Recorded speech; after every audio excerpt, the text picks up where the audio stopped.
The Charlie Rymer Golf Show, starring Charlie Rymer. Hey, okay, let's pick up the tempo here. Charlie Rymer here, and welcome to my new show, where we do things my way. As a former golf pro and media personality, I know golf. But this isn't going to be your grandfather's golf show. I'm bringing you conversations with celebs and golf greats, getting off the course and out on the water, and even getting into some good eats. This is the Charlie Rymer Golf Show. Keep it in the fairway, folks. Today in Myrtle Beach, I'm with the man who has the sweetest voice on the planet, Javier Colon. I'm Charlie Rymer, and this is Riding with Rymer.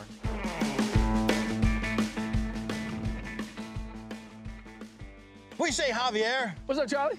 I am so happy to see you. Good to see you too, man. Which one of these are more precious to you? Man, that's a really good question. Depends on the day, but this one's pretty precious. All right. I got a good golf course for us today. We're at Myrtlewood. They got 36 holes here.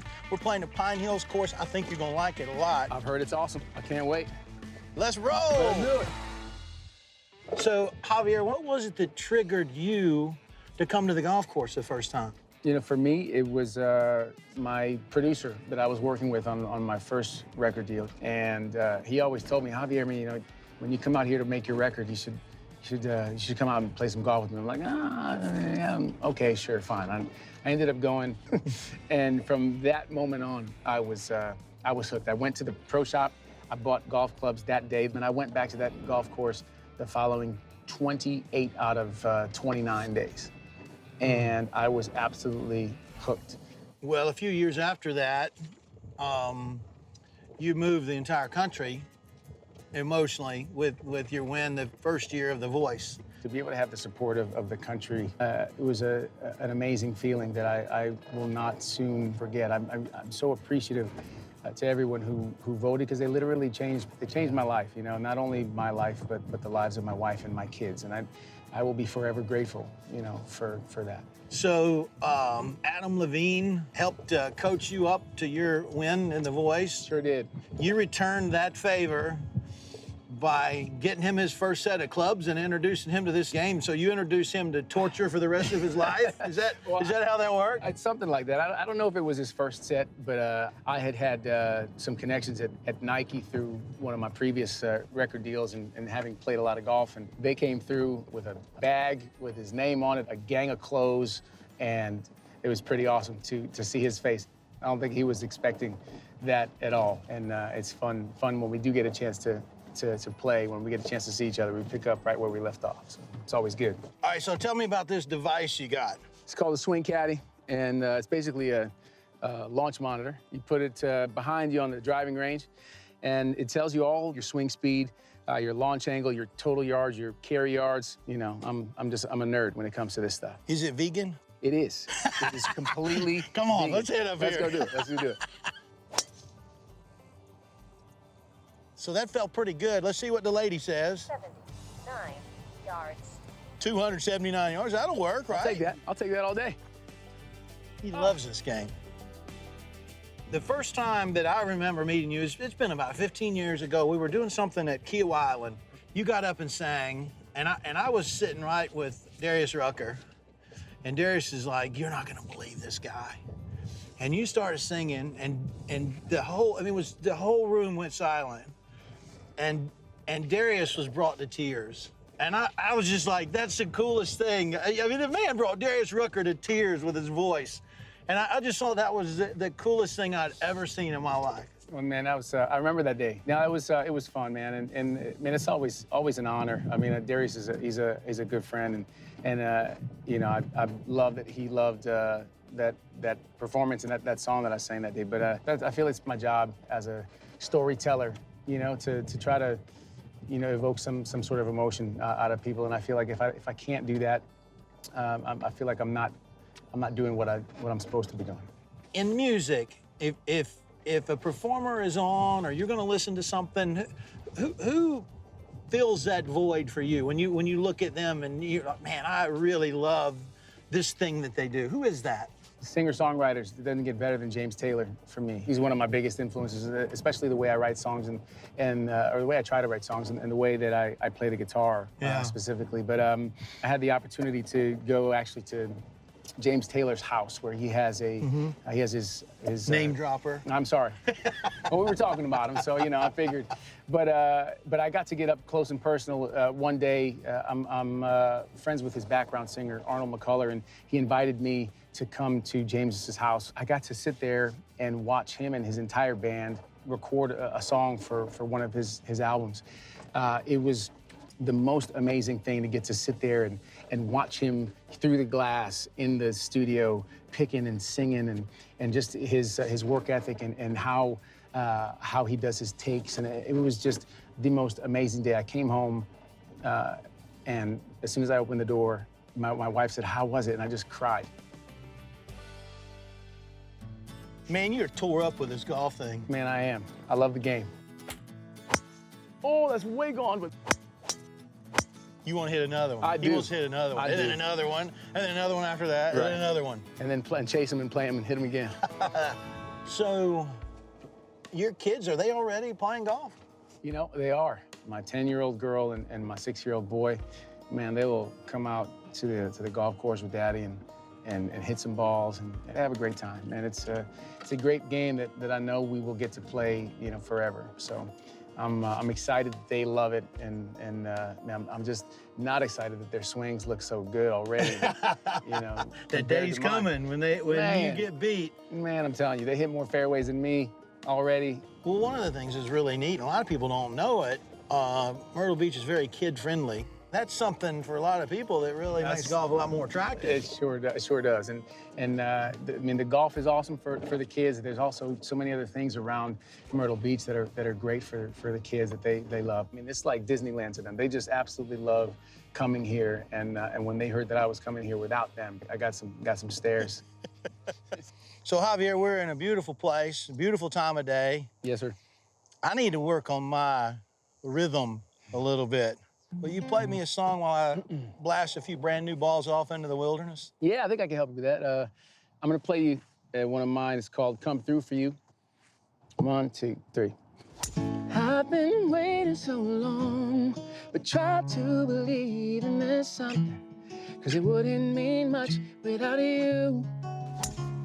And I promise someday I'll come through.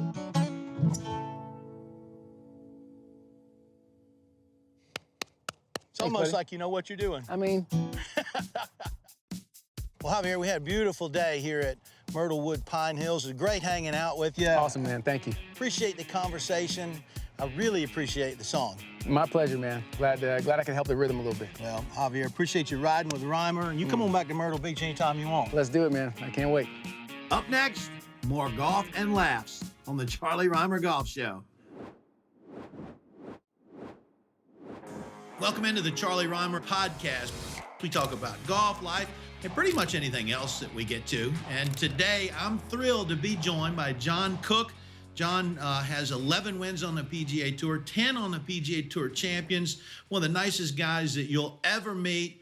And he's my good buddy, and that's the most important part. Cookie, I appreciate you taking out some time. So Cookie, what's going on with PGA Tour Champions, in particular with Phil Mickelson and Jim Furyk coming out, and they are absolutely on fire. Looks like they're going to win everything in sight. Is it that easy? Oh, man. Charlie, it's not that easy. The talent is incredible. I mean, through the whole tour, you've got, hundreds and hundreds of wins throughout the PGA Tour careers. So to have Jim Furyk come out, win his first 2 events, to have Phil come out, win his first 2 events. It's only been done one other time in the history of the PGA Tour Champions, and that was Bruce Fleischer.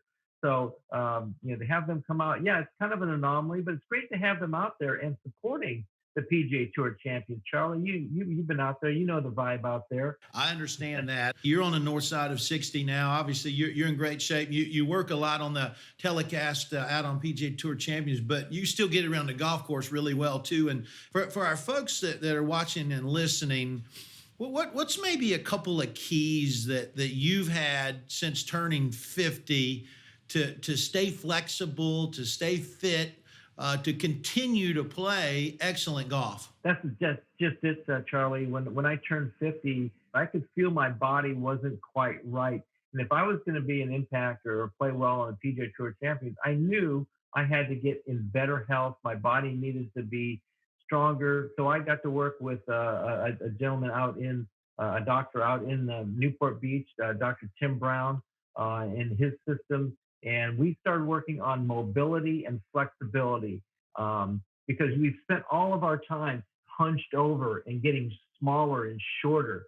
So when I learned how to do that and got onto that program, I could just feel my body start to lengthen out just a little bit. Yeah, as you described that, I'm sort of trying to correct my posture here in my chair. I'm gonna sit up a little straighter. We spent all our lives hunched over like that. Yeah. So we want to go the other way. But can you give me maybe one example when you say you're working on lengthening the spine, and maybe just one example of how you go about doing that? You can get on that big exercise ball and just lay on your back and put the ball kind of between your shoulder blades and just move around and just let your shoulders kind of hang off, and feel pretty much like those shoulders are just lengthening. Opening up the shoulders. Yeah.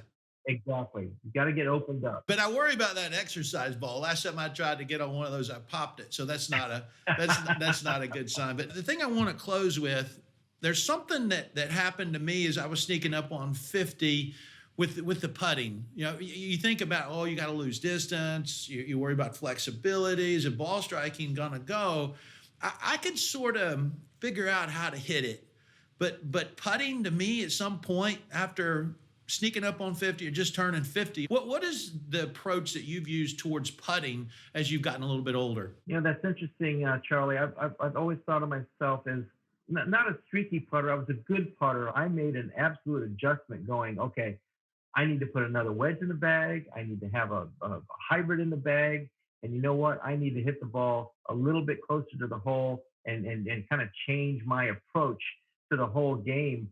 You've got to shoot 4 or 5 under par every single day. You got to shoot 12 to 15 to 18 under par for 3 days to win these golf tournaments. So I had to be better, getting the ball closer to the hole, but also taking advantage of those opportunities. So I worked really, really hard on those 10-foot and in type of putts. Yeah. And I really tried to train my eyes again to feed that information. Let that golf hole feed that information to me. Instead of trying to worry so much about a stroke or worry so much about mechanics or what type of putter I was using, I really started to focus on that hole again, whether it was speed, direction. I would really focus in on that hole. And when I got my eyes back to the hole, and like we know, he called it the run and shoot. Yeah. When I play basketball, it's just like shooting a basket. Let that rim and let that net give you that information on where you are and how hard and what kind of shots you want to play. Well, same thing in putting. I let those eyes go back and I freed up my stroke. And when I was doing that, I putted my best. And the way I'm reading it, and again, going back to why you've had such a long career, you didn't change who you are. You didn't necessarily change the technique. You just sort of adjusted your game plan and changed your approach a little bit. 100%. Yeah. 100%. And that's the case in golf as we get a little bit older, and that's the case in life as we get a little bit older. When you get to be all right, you got to simplify and get down to the basics and do what's important and let the other stuff be a distraction to somebody else. John Cook, you're a great champion. You're a great friend. I appreciate you spending time with us here today. For more of this interview with John Cook on the Charlie Rymer podcast, go to playgolfmyrtlebeach.com. Now I'm headed to the course, but I forgot my clubs. I guess I'll just have to make friends, and I think I know how to do that. Time now for Ambush Trivia. I'm at the spectacular Caledonia Golf and Fish Club, and there are some unsuspecting golfers out on the course right now that are about to have a chance to win a little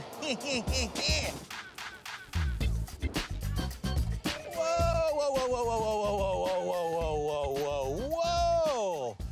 Hello, ladies. Hi. How y'all doing? Pretty good. Are you ready to play some trivia? Absolutely. Come on up here, let's play. I've got 5 questions for you ladies. You got to get 4 out of the 5 to win the prize. Okay? Okay. Now this can be a group effort. Okay. So what is the term used to describe someone when they have won all 4 of the men's major championships in 1 year? What do you call that when they have won that? Grand Slam? Yes, ma'am. Winner, winner. Okay, you just got to get 3 more right. Okay. Who won the 2020 U.S. Open men's? Played later in the season than it normally was. What is his name? Chambeau. Chambeau. DeChambeau, you got it. You guys are on a roll right here. Okay, so men's golf has 4 major championships. How many major championships does the LPGA have? Ooh. Oh, boy. Well, they have That'd the be a open. guess. They have their own open. Mm-hmm. Right. 2, it might be 2. Actually, they have 5. Oh.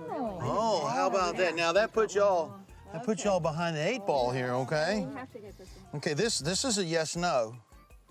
Okay, is golf an Olympic sport? Yes or no? Yes. Yes. Very good answer. It actually came back in 2016 at Rio. Prior to that, we had played the Olympics out in St. Louis about 100 years ago. So it's nice to have it back.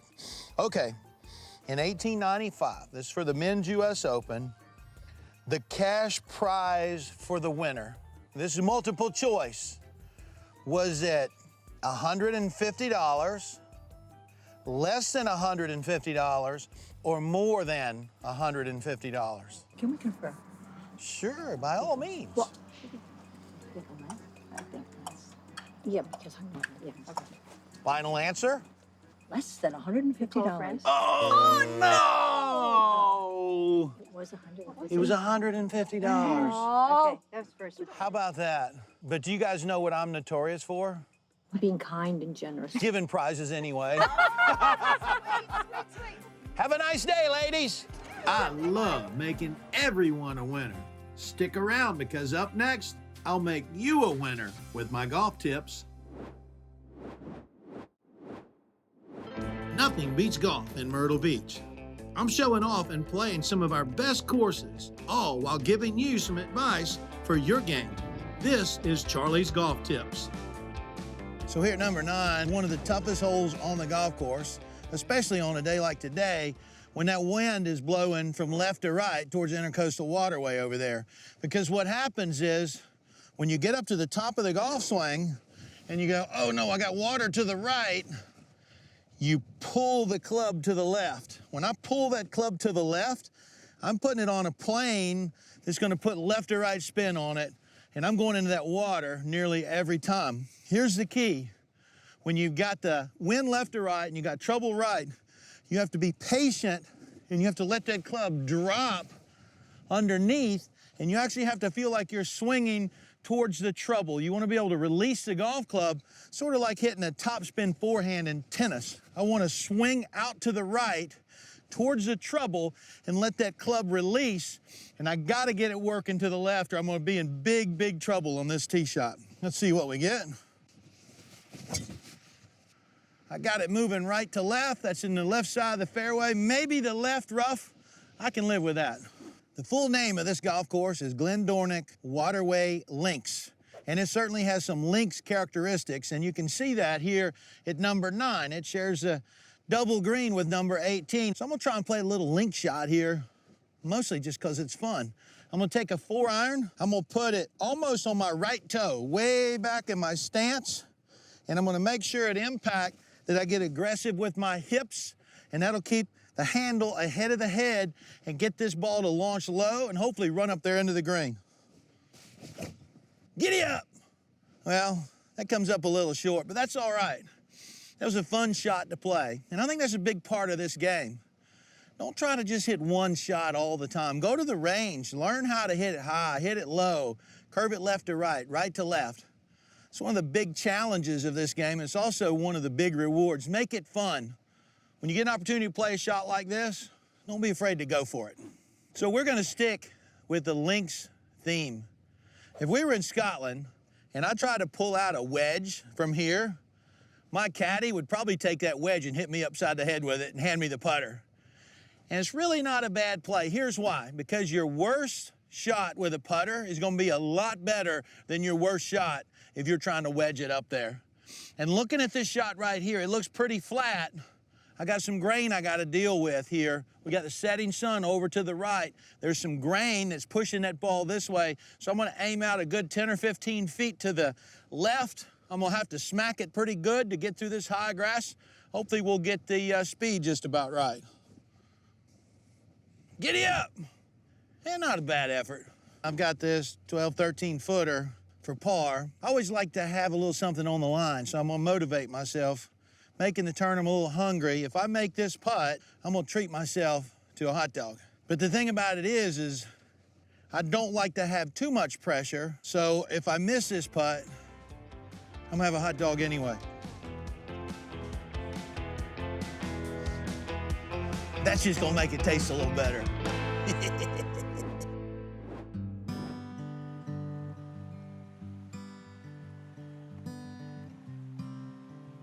Golf parallels life in so many ways. Often the lessons we learn in one translate to the other. Now, I really struggle with my patience, and when you get a little bit behind, it's very tempting to try and drive the green.